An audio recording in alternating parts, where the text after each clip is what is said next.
การทำหน่อไม้ส้มค่ะทุกคน แล้วก็เอาใส่เอาไว้ตำกินกับหมักอะไรนะมะขามน้อย ต้มน้ำเกลือก่อนแล้วก็เอาอันนี้ลงไปค่ะ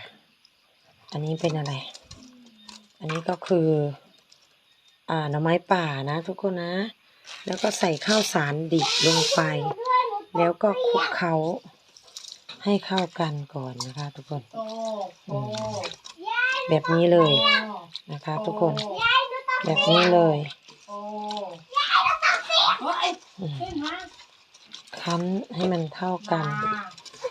โอเคหน่อไม้ป่านะทุกคนอันนี้เป็นหน่อไม้ป่านะ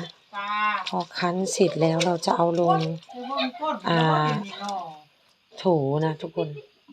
นี่เอาลงอันนี้เอาโถหมักไว้นะคะก็จะได้กินนะคะโอเคไหม